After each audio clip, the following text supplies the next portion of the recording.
먹는 코로나 치료제가 국내에서 긴급 사용 승인을 받았습니다. 감기약처럼 집에서 먹고 치료할 수 있게 된 건데 내년 설 전에 처방됩니다. 코로나 국면을 바꿀 게임 체인저가 될지 주목됩니다. 내년 1분기 전기와 가스 요금을 동결한다는 발표를 한 지 일주일 만에 1분기 이후 인상 방안이 잇따라 발표됐습니다. 표심 때문에 대선 이후 인상을 결정했다는 논란이 예상됩니다. 문재인 대통령이 이재용 삼성전자 부회장 등 대기업 총수들을 청와대로 초청했습니다. 문 대통령은 좋은 일자리를 만드는 것은 기업의 몫이라고 말했습니다. 제주와 호남 서해안의 폭설로 인한 피해가 속속 파악되고 있습니다. 양식장 비닐하우스가 주저앉고 주택창고 지붕이 부서졌습니다. 젊어서 청춘을 바쳤던 현장이라 20년 넘게 저의 인생이 무너져버린 느낌이죠. 한순간이에요. 경기도 일대에서 자가용이나 렌터카로 불법 택시 영업을 해온 속칭 콜뛰기 기사들이 대거 적발됐습니다. 강력 범죄 전과자가 상당수였고 지명 수배자까지 있었습니다.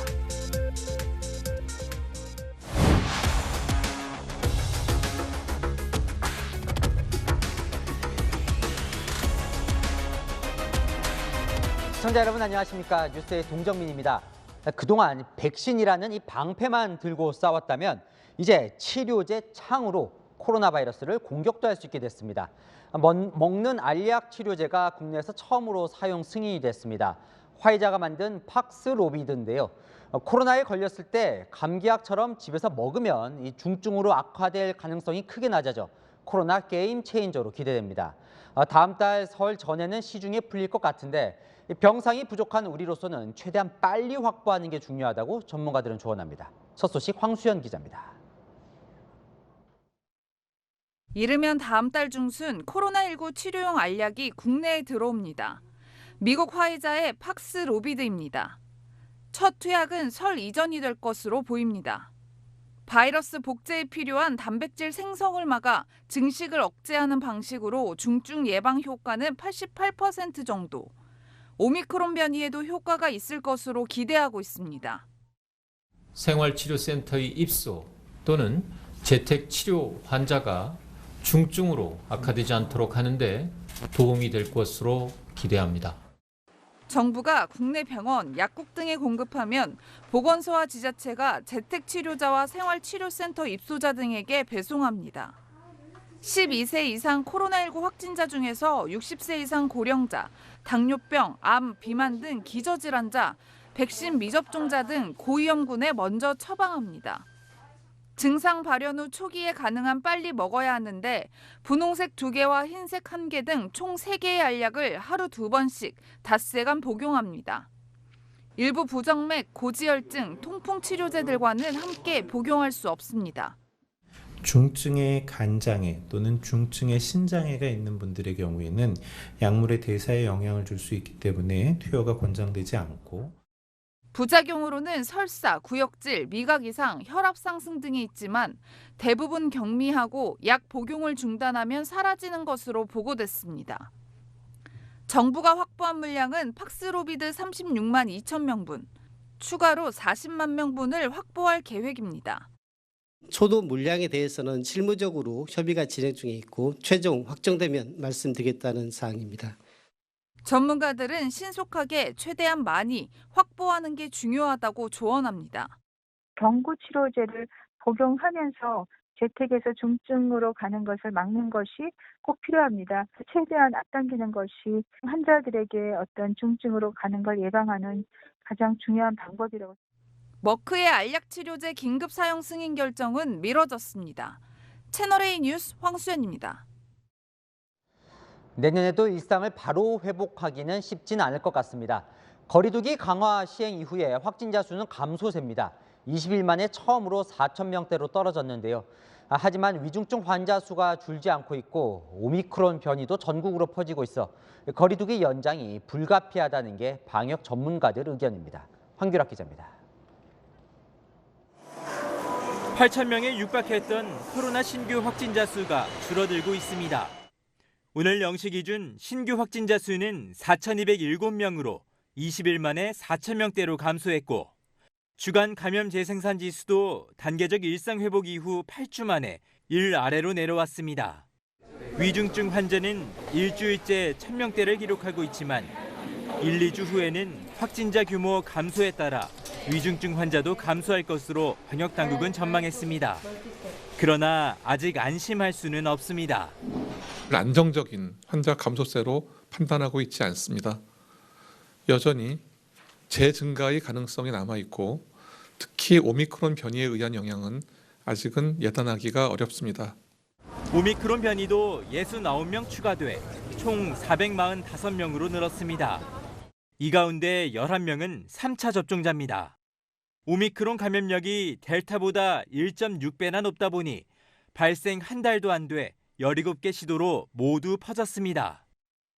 지금 4,5천 명 발생하는 수준에서 다시 방역 완화를 하면 10,000명 넘기는 건 금방이에요. 오미크론 변이 바이러스가 델타를 대체하게 되면 정부는 사적 모임 4인, 식당 카페 오후 9시 영업 제한 등 고강도 거리두기 조치의 연장 여부를 오는 31일 발표합니다.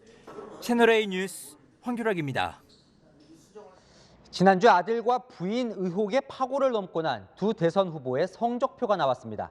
누가 더 큰 실점을 했을까요? 확실한 건 여전히 초박빙입니다. 정한희 기자가 여론을 보여드립니다. 오늘 발표된 두 곳의 여론조사 결과는 초박빙이었습니다. 한국사회여론연구소 조사에서 이재명 민주당 후보는 37.6%, 윤석열 국민의힘 후보는 35.8%의 지지를 받았습니다. 리얼미터 조사에선 이 후보 39.7%, 윤 후보 40.4%였습니다. 오차 범위 내에서 엎치락 뒤치락 접전 양상을 보이고 있는데요. 지난주와 비교하면 이 후보 지지율은 한 곳에서는 떨어지고 다른 한 곳에서는 오른 반면 윤 후보는 두 곳 모두 하락했습니다. 특히 윤 후보 지지율이 4%포인트 떨어진 리얼미터 조사에서는 기존 지지층에서의 낙폭이 컸습니다. 대구, 경북은 10.4%포인트 하락했고 60대, 70세 이상 보수층에서도 떨어졌습니다. 윤 후보 지지층이 지지율 하락을 주도하는 현상이 나타난 겁니다. 한국사회여론연구소 조사에서는 두 후보 모두 20대와 서울에서 하락세가 두드러졌습니다. 여론은 하루하루 후보별 이슈에 민감하게 움직였는데요. 주 초반에 상승세를 보이던 윤 후보를 이 후보가 바짝 추격하더니 후반에는 오차 범위 밖에서 역전합니다. 어떤 이슈들이 영향을 미쳤을까요? 윤 후보는 부인 김건희 씨 논란에 대한 윤 후보의 사과를 둘러싼 논란이 여전한 가운데 이준석 대표의 선대위원장직 사퇴로 인한 내부 잡음, 또 후보 본인의 말실수까지 겹치며 악재가 이어졌습니다. 이 후보는 대장동 수사를 받다 숨진 채 발견된 김문기 성남도시개발공사 처장에 대해 다음 날 모른다고 했지만 함께 찍은 사진이 공개되며 곤란을 겪었습니다. 하지만 이낙연 전 대표와 회동, 또 열린민주당과 합당 추진 등 내부 결속을 다지며 부정 이슈에서 빨리 빠져나왔다는 분석이 나옵니다. 각 후보 진영에서는 이번 결과를 어떻게 보고 있을까요? 실제로는 골든 크로스라기보다는 데드 크로스라고 판단이 됩니다. 즉 상대 후보 진영에 이제 좀 이렇게 여론 지지가 떨어지면서 생긴 현상이지. 선수는 전광판 안 본다고 분명히 말씀을 드렸고. 윤 후보가 입은 타격이 이 후보에 비해 컸다는 분석이 나옵니다. 두 여론조사 모두 어제 김건희 씨의 대국민 사과는 반영되지 않은 만큼 앞으로 나올 조사에서 민심이 어떻게 또 변할지 관심이 쏠립니다. 채널A 뉴스 정한입니다. 국민의힘은 실점이 컸지만 그래도 어제 윤석열 후보의 부인 김건희 씨의 사과로 반전을 기대하는 분위기인데요. 일단 당분간은 김건희 씨의 공개 활동은 없을 걸로 보입니다. 과도한 옹호나 과도한 공격을 자제한 채 여야 모두 여론의 흐름에 촉각을 곤두세우고 있습니다. 안보겸 기자입니다. 남은 선거 기간 동안 조용히 반성하고 성찰하는 시간을 갖겠습니다. 그리고 남편이 대통령이 되는 경우라도 아내의 역할에는 충실하겠습니다. 국민의힘은 김건희 씨의 공개 활동 계획은 없다며 김 씨가 직접 밝힌 대로 후보 부인 역할에만 충실할 거라고 설명했습니다. 선대위 관계자는 개인 일정이 우연히 노출되지 않는 이상 능동적으로 공식 활동을 하지는 않을 것이라고 말했습니다. 따로 배우자 팀을 두지 않고 기존의 의견 조율을 담당해온 최지연 수석 부대변인이 필요할 경우 메시지만 관리할 걸로 알려졌습니다. 윤석열 후보는 직속기구인 새시대 준비위원회를 통해 김 씨가 직접 기자회견을 결정하고 사과문도 작성했다고 설명했습니다. 그러면서 결혼 전일도 함께 평가받겠다고 했습니다. 저는 지금 현재 부부지 않습니까? 그 전에 일어났던 일에 대해서도 국민들로부터 한꺼번에 평가받을 수밖에 없는 거 아니겠나. 민주당은 새로운 의혹이 나오면 사실관계를 확인하는 수준에서 김건희 씨에 대한 공격을 계속한다는 입장입니다. 이재명 민주당 대선 후보는 말을 아꼈습니다. 이미 당에서 공식 입장을 발표했고 또 평가는 우리 국민들께 맡겨드리는 게 도리인 것 같습니다. 민주당 의원들은 개별적으로 공세를 이어갔습니다. 진성준 의원은 사과쇼라고 비난했고 우상호 의원은 개사과에 이은 남편 사과라며 국민이 아닌 남편에게 하는 사과였다고 평가절하했습니다. 채널A 뉴스 안보겸입니다. 분위기 반전을 꾀하는 윤석열 후보는 대장동을 찾았습니다. 공정과 정의 실현은 대장동 진범을 잡아들이는 것에서부터 시작한다며 어느 때보다 강한 수위로 이재명 후보를 공격했습니다. 당의 방침에 따르지 않으면 당 조직이 아니라면서 이 자중질환에 빠진 선대위 기강도 다잡았습니다. 이다혜 기자입니다. 대장동 개발 특혜 의혹이 불거진 뒤 처음으로 현장을 찾은 윤석열 국민의힘 대선 후보가 이재명 민주당 후보를 몸통으로 지목했습니다. 부패 사슬의 최종 결재권자, 게이트 그림 완성에 절대로 없어서는 안 될 퍼즐, 바로 민주당 이재명 후보입니다. 윤 후보는 이 후보가 말로만 특검을 외친다며 행동에 나서라고 압박했습니다.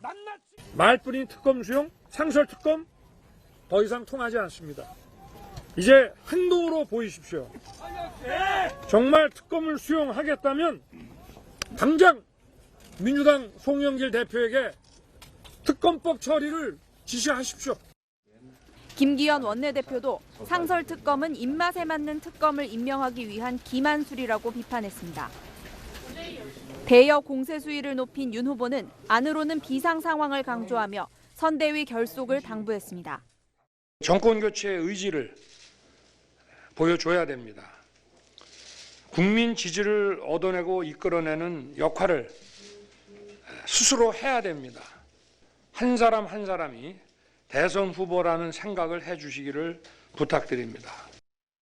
김종인 총괄선대위원장도 4.15 총선 패배의 여파를 상기시키며 각오를 다져야 한다고 강조했습니다. 정권 교체에 대한 여망을 갖다가 또다시 수용을 하지 못할 것 같으면 우리 국민의힘이라는 것은 정치적으로 아무 미래를 보이지 못할 것입니다. 후회하는 날이 바로 끝나는 날이라는 이런 각오를 가져야 된다고 생각합니다. 선대위 관계자는 부정적인 쟁점을 일단락짓고 후보의 새로운 캠페인과 정책에 집중할 방침이라고 말했습니다. 윤 후보는 내일 주한미국 상공회의소를 방문해 미국과 경제교류 활성화 방안에 대한 정책 구상을 발표합니다. 채널A 뉴스 이다혜입니다. 반면 이재명 더불어민주당 후보는 비호감도를 높이는 네거티브 공세를 자제하고 부동산 정책에 다걸기를 하는 모양새입니다. 양도소득세에 이어 이번엔 종합부동산세도 손을 보겠다고 나섰습니다. 소급 적용까지 언급했는데요. 이현수 기자가 보도합니다.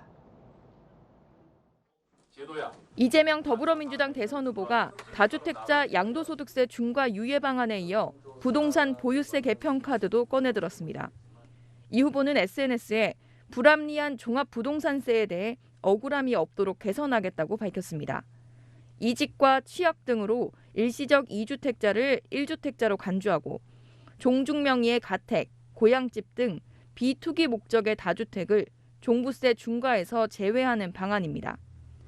이 후보는 소급 적용도 검토해달라고 했습니다. 종부세는 과다하게 부과되고 팔고 싶은데 양도세 중과제도 때문에 이러지도 저러지도 못한다는 입장이 좀 있는 것 같습니다. 민주당은 이를 뒷받침하는 작업에 착수했습니다. 선대위 정책본부장인 윤우덕 의원은 올해 납부분 중 일부를 환급하는 종부세 개편안이 담긴 개정안을 준비하고 조만간 발의할 예정입니다. 개정 효력을 2021년 납부분부터 소급 적용한다는 내용이 부칙에 담겨 있습니다. 다주택자 양도세 중과 유예와 달리 청와대와 정부의 반대가 강하지는 않을 것으로 예상됩니다. 종부세와 관련해서는 억울함을 호소하는 사례가 또 나오고 있기 때문에 제도 보완은 필요하다면 할 수 있다고 봅니다. 이 후보는 내일 부동산 개혁위원회를 출범시켜 부동산 민심 잡기에 더 속도를 낼 계획입니다. 채널A 뉴스 이현수입니다. 문재인 대통령이 대기업 총수들을 청와대로 초대해 오찬을 함께했습니다. 6개월 전 총수 오찬 때는 참석하지 못했던 이재용 삼성전자 부회장이 오늘은 참석을 했는데요. 가석방 이후 이 두 사람의 첫 만남 모습을 최선 기자가 전해드립니다. 문재인 대통령이 이재용 삼성전자 부회장을 비롯해 현대차, SK, LG 등 대기업 총수들과 오찬 간담회를 했습니다. 문 대통령은 청년 일자리 18만 개를 약속한 기업들을 격려했습니다. 좋은 일자리를 창출하는 것은 기본적으로 기업의 몫이고 정부는 최대한 지원할 뿐입니다. 이재용 삼성전자 부회장은 참석자 가운데 가장 먼저 행사장에 도착했고 문 대통령은 삼성 창업주 이병철 회장의 인재 중시 철학을 지켜 세웠습니다. 문 대통령과 이 부회장의 만남은 지난 8월 이 부회장의 가석방 이후 처음이자 지난해 2월 코로나19 경제계 대응 간담회 후 1년 10개월 만입니다. 저와 삼성은 세상에 없는 기술, 우리만이 잘할 수 있는 분야에 더 많이 투자하고 더 좋은 일자리를 만들겠습니다. 박근혜 전 대통령의 사면으로 이재용 부회장의 사면에도 관심이 모아졌지만 이날 자리에서는 사면 언급은 없었던 것으로 알려졌습니다. 채널A 뉴스 최선입니다.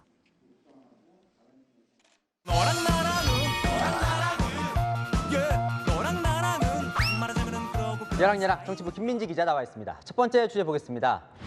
자, 누구의 사랑을 받으려고 경쟁에 나섰을까요? 네, 국민의당 안철수 후보인데요. 여야의 구애를 한꺼번에 받고 있습니다. 야당이야 그렇다 쳐도 여당도 구애를 하더라고요. 네, 송영길 민주당 대표는 어제 안철수 후보가 국가 발전에 꼭 필요한 분이라면서 이재명 후보와 결합할 수 있다고 주장했는데요. 이재명 후보도 힘을 보탰습니다. 가급적 협력하는 틀을 만들어내는 건 필요하겠다라는 생각이 듭니다. 자, 이 안철수 후보는 줄기차게 이 문재인 정부를 비판을 해왔거든요. 네. 왜 그런 거예요? 네, 심상치 않은 안 후보의 지지율에서 그 답을 찾을 수 있을 것 같은데요. 오늘 발표된 여론조사에서 안 후보의 지지율은 7.3%, 지난주보다 꽤 올랐습니다. 이재명, 윤석열 후보가 동반 하락한 것과 대비되죠. 특히 중도층에서는 10% 지지로 지난주 대비 2배 가까이 올랐습니다. 민주당이 이렇게 나서면 국민의힘 마음도 바빠지겠는데요. 네, 국민의힘은 민주당을 향해서 명분 없는 문화발 확장 전략이라며 견제에 나서는 동시에 안철수 멘토로 알려진 김민전 경희대 교수를 공동 선대위원장으로 영입했습니다. 자, 그럼 몸값이 오른 안 후보는 뭐라고 합니까? 안 후보는요, 누구의 제안에도 관심이 없다고 말했습니다. 저는 제가 당선되러 나왔습니다. 저는 제가 정권 교체의 주역이 되기 위해서는 특히 민주당을 향해서는 함께 문재인 정권을 심판하겠다는 뜻이냐면서 민주당 후보의 한계를 덮기 위한 정략적 판 흔들기다 이렇게 일축했습니다. 안 후보는요, 또 민심을 이렇게 분석했는데요. 후보들의 도덕성이라든지 자질도 갈수록 더 문제가 되고 있고 둘 중에 어느 한쪽이 이기더라도 이 국민 통합은 물 건너간다. 그것이 많은 지역 주민들의 그 걱정이었습니다. 두 후보가 모두 새겨봐야 할 지점인 것 같죠? 네, 다음 주제 보겠습니다. 겉도는 대화. 오늘 두 후보가 만났나 보죠? 네, 오늘 지방자치 대상 시상식 행사에서 만났는데요. 한번 들어보시죠. 어제 밤에 했습니다. 훨씬 젊어 보이고 저번보다 나은 것 같습니다. 저는 뭐 조금씩 계속 해왔어요. 머리가 좀 힘으시네. 아니, 그건 아니고. 그래요? 뭔가 교정을 하시는 건 느낌이 들어요. 아니, 그냥 염색. 7, 8년 된 것 같아요. 기술로 하는 게 있어요. 외모에 관심이 많네요. 네, 지금 특검이나 토론회 같이 이슈가 많은데요. 겉도는 대화만 했습니다.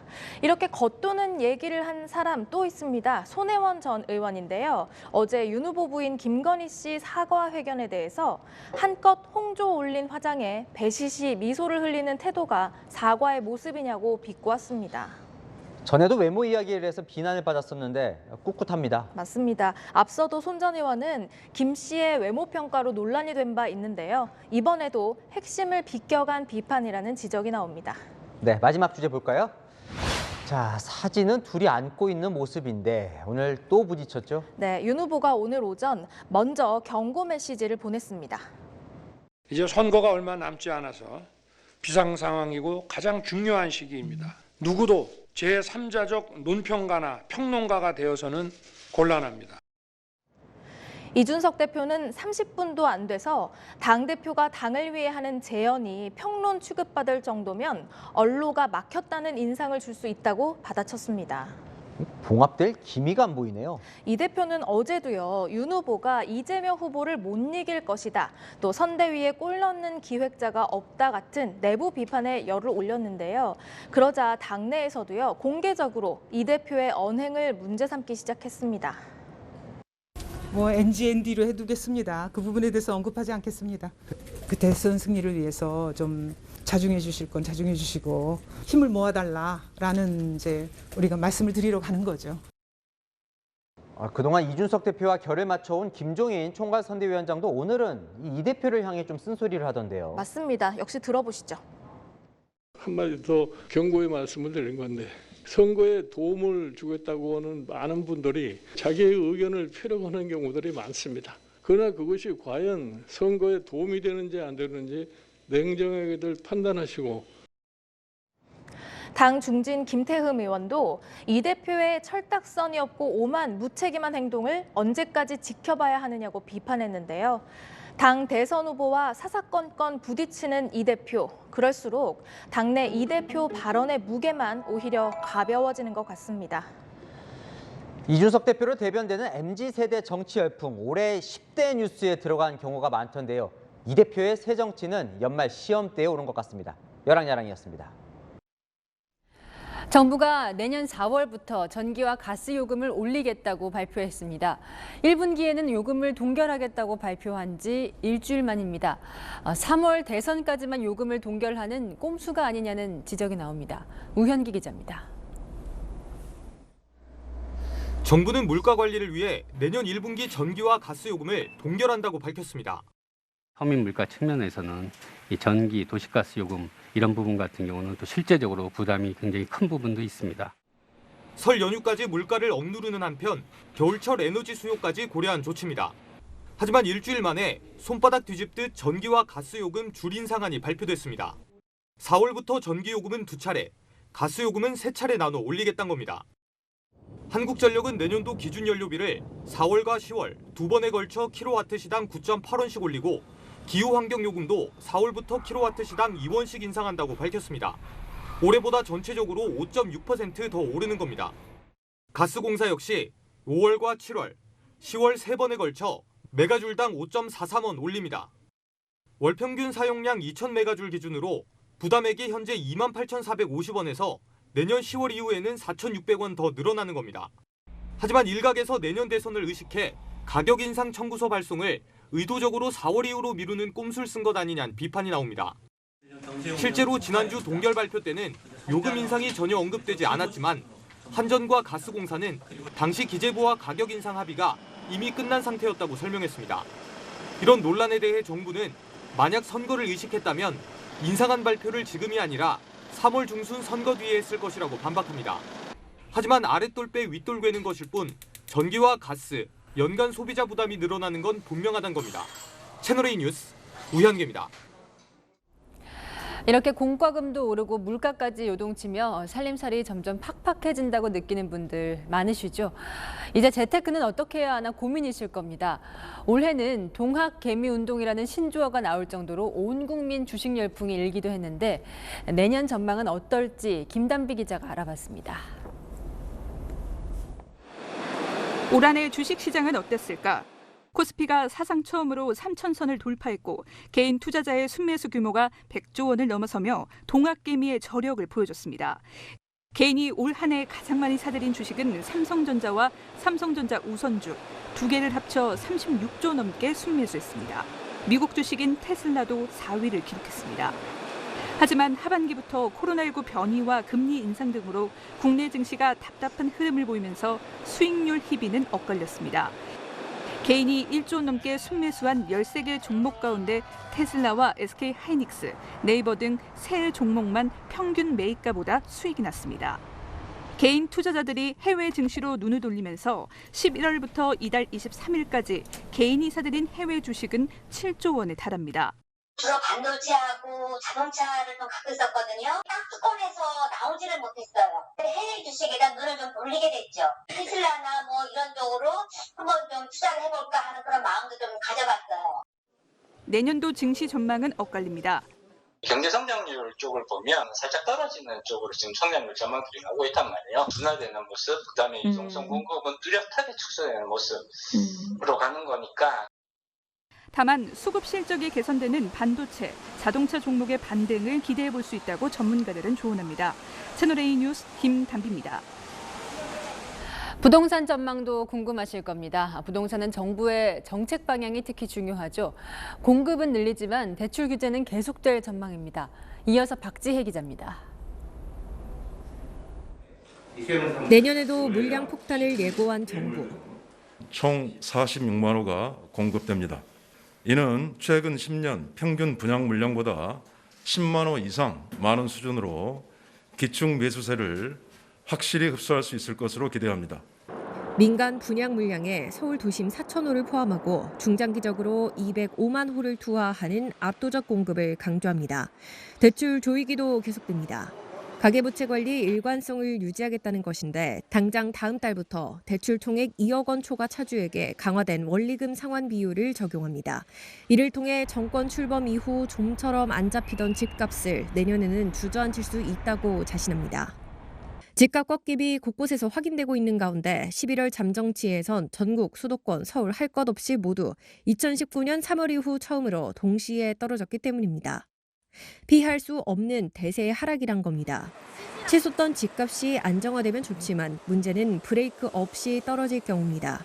대출금리가 올라가고 집값이 크게 오르지 않는다면은 연걸 비투는 시세 차익은커녕 깡통주택으로 부담만 더 커질 수가 있습니다.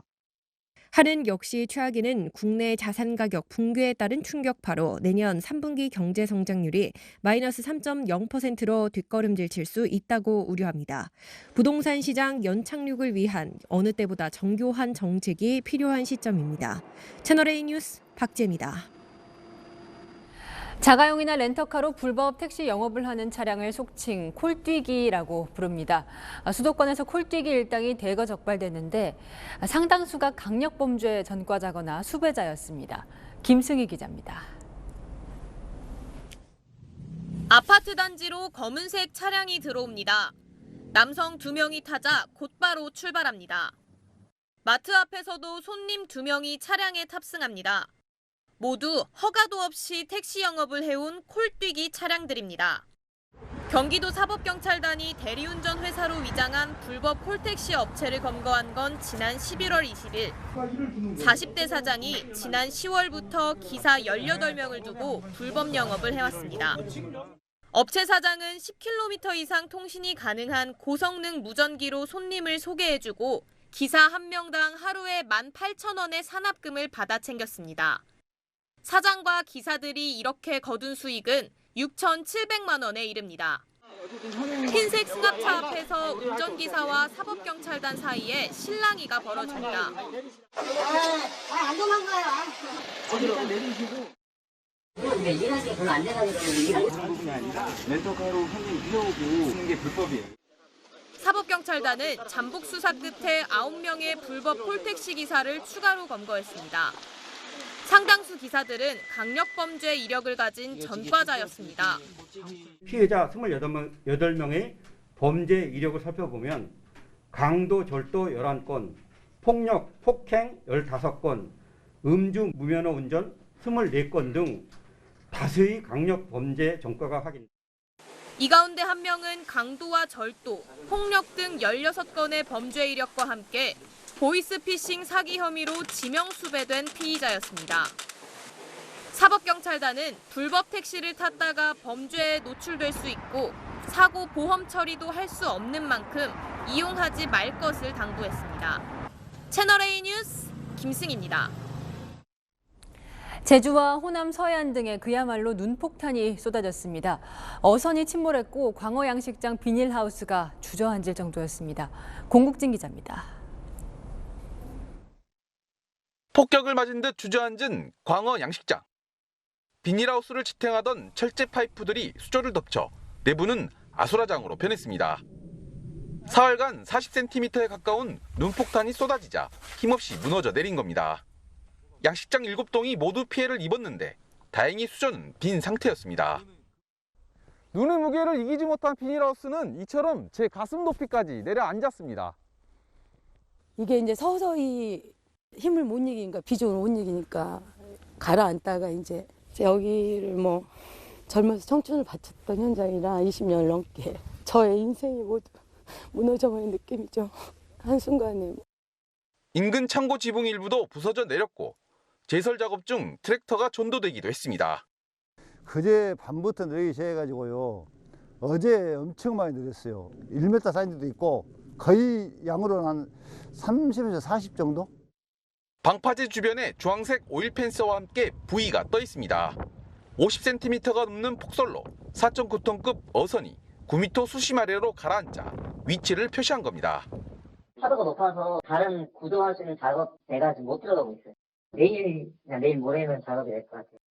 지난 폭설로 강원에서만 소형 어선 11척과 비닐하우스 6동이 피해를 입었습니다. 지역에 따라 40cm에서 113cm의 눈폭탄이 쏟아진 제주에서는 여전히 일부 도로가 통제되고 있습니다. 차가 못 다니니까 제일 크게 불편. 제설만 잘해주면은 이상 없이. 밤사이 제주에서는 차량 미끄러짐, 낙상 사고 등 26건의 피해가 119에 접수됐습니다. 채널A 뉴스 공국진입니다. 이렇게 폭설이 오면 도로 제설이 가장 문제죠. 매년 폭설이 내리는 울릉도는 도로에 열선을 설치했습니다. 아이들이 등교하는 학교 앞에 가장 먼저 설치했는데 이번 폭설 때 역할을 톡톡히 했습니다. 배윤미 기자입니다. 섬 전체가 하얗게 변했습니다. 차들은 눈 쌓인 도로를 엉금엉금 지납니다.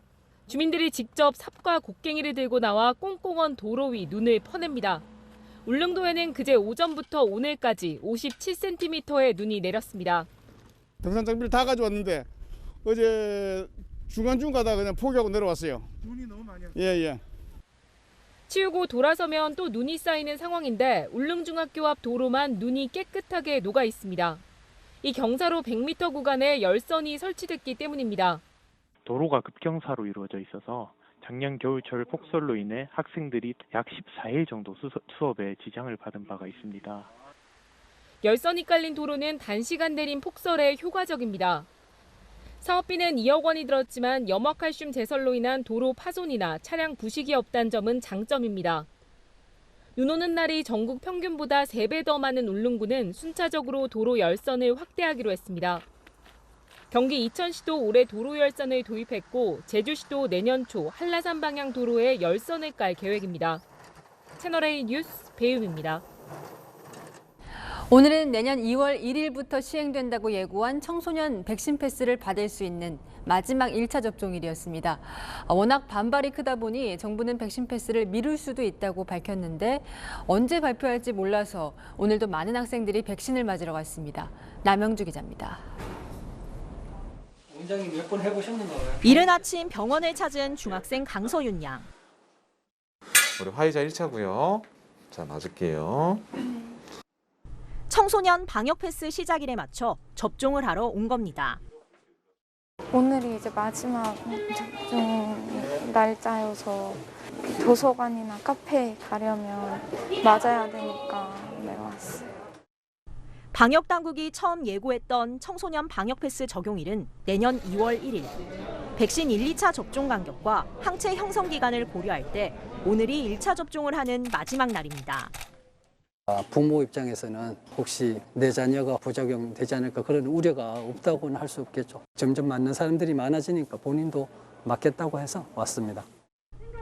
학부모와 학원단체들의 반발이 이어지고 청소년들의 1차 접종률도 70%에 못 미치는 상황. 교육당국은 적용 시기를 재검토하겠다고 밝혔지만 발표 시점도 못 정하고 있습니다. 결국 청소년 방역 패스 개선안 발표는 해를 넘길 것으로 보여 학생과 학부모의 혼란은 계속될 전망입니다.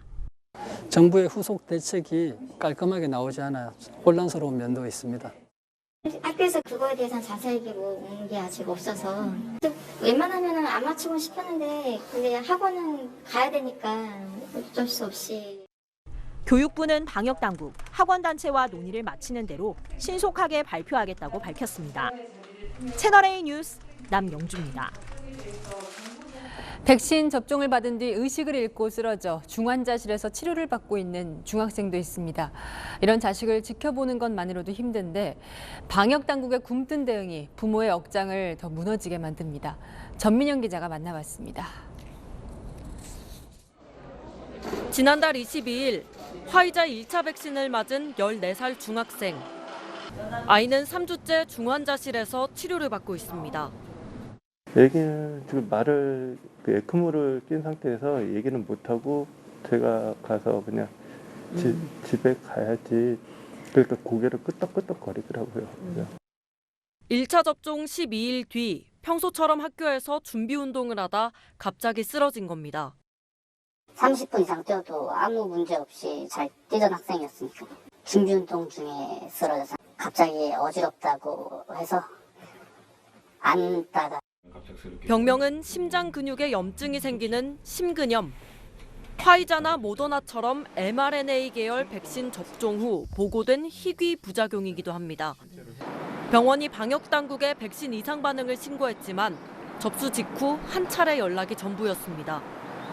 저희 쪽에 뭐 연락도 없었고 그런 것도 몰라요 저희는. 지금까지 들어간 치료비만 3천만 원이 넘습니다. 적금 들고 뭐 그런 것도 다 깨야 되는 상태고 2번 죽이는 거밖에 생각이 안 들어요. 일단은 병원비라도 먼저 그렇게 해주는 게 맞다고 생각하거든요. 방역 당국의 굼뜬 대응은 가족을 더 힘들게 하고 있습니다. 정부의 접종 권유에 따라 백신을 맞았지만 아이가 쓰러진 뒤로는 제대로 된 설명조차 듣지 못했기 때문입니다. 저희 애는 착용을 해냈는데 백신 맞기 전날로 그냥 되돌리고 싶어요. 방역 당국은 역학조사가 진행 중이라며 다음 달 초 인과성 평가에 들어갈 것이라고 설명했습니다. 채널A 뉴스 전민영입니다. 코로나 병상이 포화 상태에 이르며 병원을 통째로 코로나 환자 치료에 내놓은 병원이 있죠. 서울 광진구의 혜민병원입니다. 오늘부터 거점 전담병원으로 가동을 시작했는데 부족한 인력 문제가 여전합니다. 김재혁 기자가 다녀왔습니다. 병원 앞에 구급차가 멈춰서고 방호복을 입은 구급요원이 들것에 누운 환자를 옮깁니다. 코로나19 거점 전담병원이 된 혜민병원에 환자 이송이 시작된 겁니다. 3주간의 공사를 거쳐 185개의 코로나 병상을 마련했습니다. 제 뒤로 보이는 곳은요, 원래 평범한 일반 병동이었지만 음압시설을 갖추고 오늘부터 본격적으로 코로나19 환자 치료를 시작했습니다. 꼼꼼히 점검하며 방호복으로 갈아입는 의료진들. 인력이 부족하다 보니 막막한 마음이 앞섭니다. 간호사들이 이제 크리스마스도 사실은 없이 아침 새벽부터 나와서 저녁까지 근무를 계속 하면서 같이 정리정돈 해주고 청소하고. 병원은 정부에 의료진 100명을 요청했지만 파견을 받은 건 간호사와 간호조무사 50여 명뿐. 전담 의사는 한 명도 없습니다. 간병인이나 보호자가 상주할 수 없기 때문에 그 의료 인력이 모두 1대1로 환자를 거의 케어해야 되는 수준이기 때문에 좀 많이 어려움이 있고요. 185명의 환자를 다 수용할 수 있을지도 걱정입니다. 파견 인력을 다 못 받으면 무작정 환자를 받을 수는 없는 거예요. 간호사들이 중도 포기할까 봐 그게 제일 걱정이 돼요. 전국의료산업노조는 오늘 기자회견을 열고 의료 현장 상황이 열악해져 퇴사자가 잇따르고 있다며 의료 인력 확충을 위한 적절한 보상을 촉구했습니다. 채널A 뉴스 김재혁입니다. 저희가 그렇게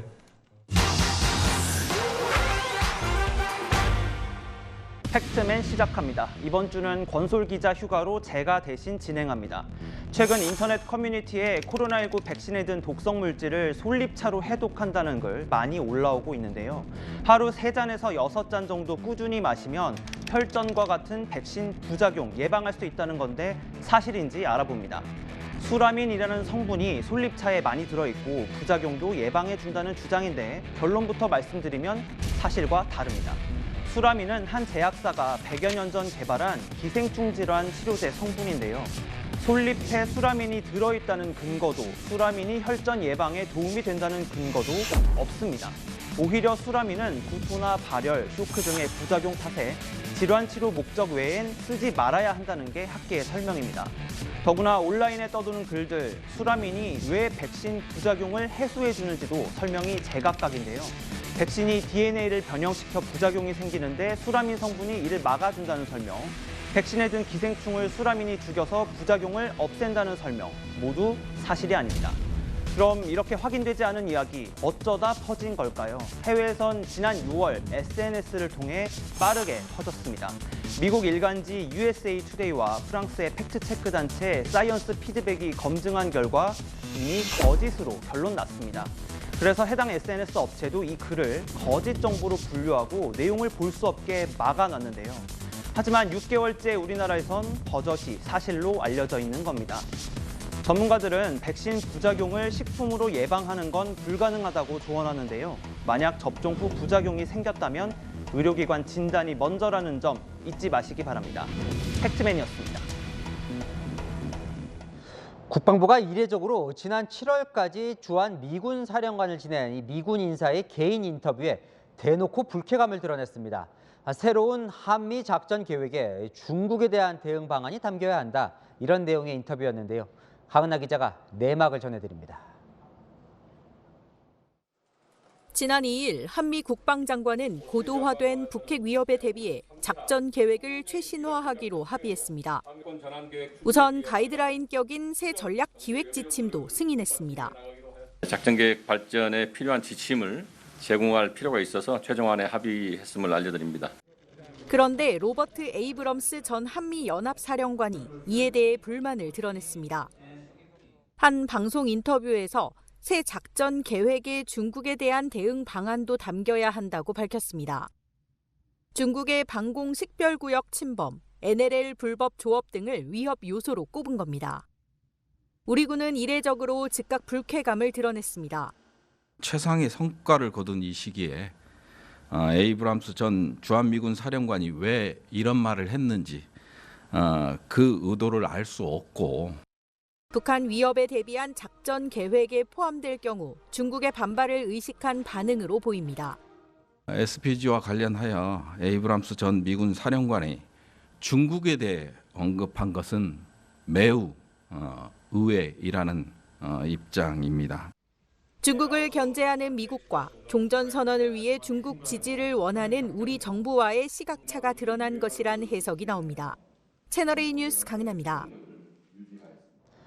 35살 전 세계 최연소 대통령으로 당선된 이 칠레의 가브리엘 보리치 의원이 이렇게 손가락 하트까지 하면서 국내 아이돌 그룹 멤버의 사진을 들고 있습니다.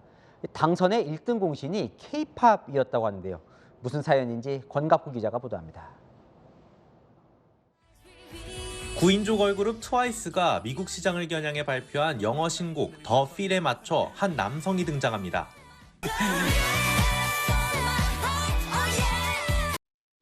빌보드 싱글 차트 10주 1위 기록을 세운 방탄소년단의 히트곡 버터도 사용됐습니다.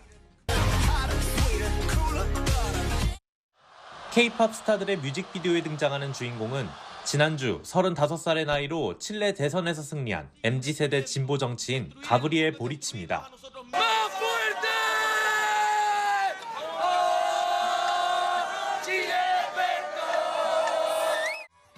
결선을 앞두고 치러진 1차 선거에서 보수 정당 후보에게 뒤진 보리치를 살리기 위해 지지자들이 K-팝 스타들의 음악과 뮤직비디오를 활용해 홍보 영상을 만든 겁니다. 칠레 내 K-팝 팬들은 아예 K-팝을 전면에 내세운 SNS 계정을 만들고 K-팝의 팬 문화를 본뜬 것처럼 보리치의 얼굴이 들어간 상품도 만들었습니다. 보리치도 한국식 손가락 아트를 하며 팬들의 화답하는 사진을 올리기도 했습니다. 실제 칠레 내 16개 지역 중 15곳에서 K-팝을 즐기는 30대 미만 여성 유권자들이 그를 지지했고 결국 최종 투표에서 결과를 뒤집었습니다. K-팝을 앞세운 조직적인 정치 지지운동에 대해 현지 언론도 주목했습니다. CNN 칠레에서는 조지 플로이드 살해 사건이나 콜롬비아 반정부 시위 등을 통해 K-팝 팬들이 스스로 원하는 것을 위해 사회적 목소리를 내며 세상을 변화시키고 있다고 평가했습니다. 달라진 선거운동으로 당선된 만큼 신세대 대통령 당선자도 칠레에 개혁과 변화의 바람을 일으킬지 관심이 쏠립니다. 채널A 뉴스 공학구입니다. 충남 공주교도소에서 40대 수용자가 온몸에 멍이 든 채 숨져 교정당국이 조사에 나섰습니다. 법무부는 지난 21일 밤 42살 박모 씨가 호흡곤란 증세를 보여 병원으로 옮겼지만 숨졌다고 밝혔습니다. 부검 결과 갈비뼈 골절 등 폭행 흔적이 확인돼 같은 방 수용자 3명이 조사를 받고 있습니다. 지난 10년간 우리는 남을 위해 희생하고 사회를 위해 용기를 낸 평범한 시민들을 뉴스로 만났습니다. 이번 주에는 시민 영웅들의 이야기를 다시 전해드리려 합니다. 오늘 처음으로 소개할 인물은 지난 2016년 채널A가 처음으로 보도한 초인종 의인 고 안치범 씨인데요. 당시 28살이던 안 씨는 마포구에서 방화 사건이 났을 때 잠든 이웃들의 초인종을 누르며 생명을 살렸습니다. 하지만 안타깝게도 본인은 세상을 떠났는데요. 살신성인 정신을 보여준 안치범 씨가 남긴 이야기를 허욱 기자가 들려드립니다. 출근길 바삐 걸음을 옮기는 시민들 사이로 활짝 미소 짓는 청년의 얼굴이 보입니다. 지난 2016년 9월 9일 새벽 서울 마포구 빌라 화재 당시 이웃들을 구하다 숨진 안치범 씨입니다. 20대 남성이 동거녀의 이별 통보에 격분해 저지른 방화 사건.